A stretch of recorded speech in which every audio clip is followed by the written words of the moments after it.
Coming up tonight, trade unions disallowed from entering the country, new use for African Tulip, and reaching out to unbanked citizens. Good evening, I'm Tanya Vindi. The Attorney General and Acting Prime Minister Ayah Said Qayyum says Fiji will not welcome any delegation from the Australian Council of Trade Unions or the New Zealand Council of Trade Unions to visit the country on their fact-finding mission. Making the announcement at a press conference yesterday, the Attorney General says government had written to the Australian Council of Trade Unions seeking clarification on the fact-finding mission, highlighting its disappointment towards ACTU's decision to placing Fiji on the blacklist alongside Zimbabwe and Burma. On 6 December 2011, the government wrote to the President of the ACTU seeking clarification on the true independence and genuineness of its fact-finding mission. A press statement was also issued. In her reply on 8 December 2011, the ACTU President simply ignored the issue of credibility and independence. Her reply stated that the NZCTU would be joining her delegation and that they will endeavour to adjust their schedule should government not be able to meet them at the time they had allocated. He says this decision has further destroyed ACTU's credibility ahead of its fact-finding mission, simply adding that the mission was not interested in holding discussions with the parties involved. The government will now not permit any delegation from ACTU to visit Fiji, nor to hold any meeting in Fiji. No member of the delegation will be allowed entry into Fiji. Should they arrive in Fiji, they will be sent back. The government remains steadfast in its vision to implement reforms that will improve the standard of living of all workers and indeed all Fijians. The Attorney General said the announcement of the Essential National Industry Decree has resulted in negotiations of fair and just collective agreements, which empowers both employers and workers to negotiate their terms and conditions of employment without any interference from trade unionists. The introduction of numerous welfare programs and the recent tax cuts for 99% of all Fijian taxpayers is a manifestation and result of a government that is committed in a tangible manner to protecting the rights and welfare of all Fijians. Thinking of cutting down African tulips in your area? Think twice. The African tulip is a foreign species covering much of the Naitasiri province, and plans are soon underway to use this as feedstock for a biomass power plant, which is said to be up in the province.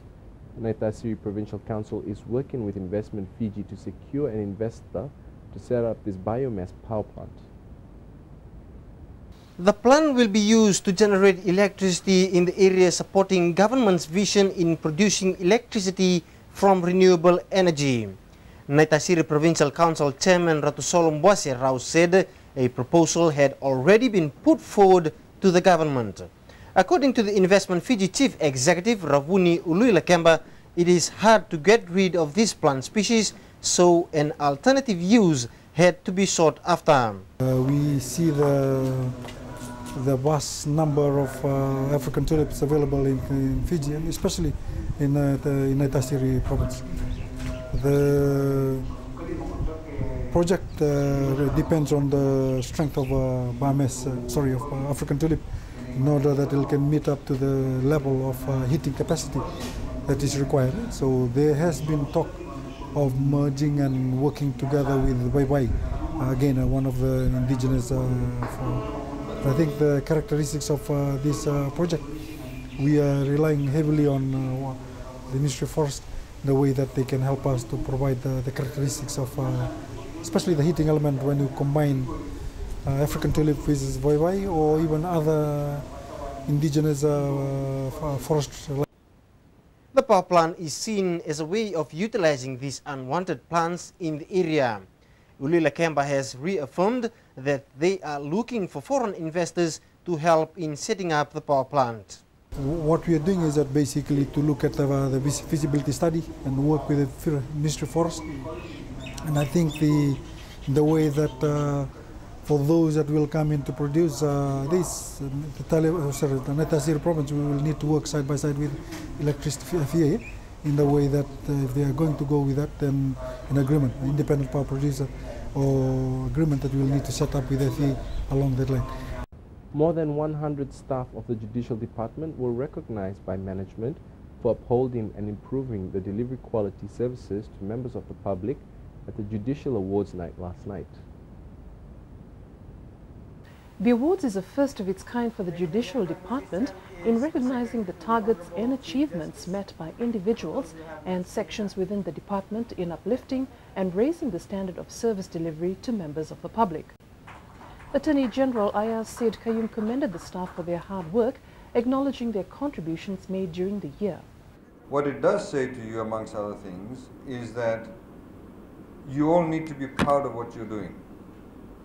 You all perform a very important task within the governmental system, within our entire nation. The judiciary is an important facet of running any nation state. The judiciary today in Fiji is far more enlightened, is far more independent, and is far more visionary than it has ever been. Chief Justice Anthony Gates said the night was specially set aside to acknowledge the hard work made by the staff during the year in striving towards service excellence. I'm grateful that you're here, and I thank you on behalf of Fiji and its people for the work that you have done. Sometimes people just leave the office and that's that. It's important to acknowledge the work that they have done over many years. And keeping true to Civil Service Code of Conduct, the Judicial Department also had an award for punctuality, a necessary factor needed for civil servants in dealing with time management. At the end of the day, it's not that we want to improve, to impress our supervisors. I think it's that we want to impress ourselves. If you look back on the things that you've done and achieved, ultimately it's your personal goal that you've sought to meet. And I think I've seen a lot of people change their attitude to their work and show willingness to learn and to improve, and of course in this department to do further studies. And some of you are a great example of that. Fiji is on track to achieving its goal of reaching at least 150,000 unbanked citizens through a coordinated national survey effort by 2014. Reserve Bank of Fiji Governor Barry Whiteside says the commitment was reached at a national microfinance workshop in 2009, which was organized by the Reserve Bank and supported by the Pacific Financial Inclusion Program.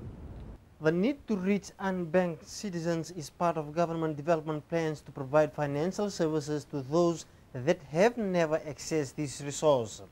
Mr. Whiteside said a key outcome at this workshop was the commitment by all the participants to a common vision of reaching at least 150,000 unbanked citizens through a coordinated national effort by the year 2014. It is extremely encouraging to note that RBF are on track towards achieving these goals, perhaps even earlier than targeted. Whiteside adds until September, RBF has been able to provide this service to more than 51,000 people nationwide. 34% of the 150,000 persons targeted have since had some form of access to basic financial services. Coming up after the break, plans to set up a new Ndalo factory, and Naita Siri could be home to the first palm oil factory.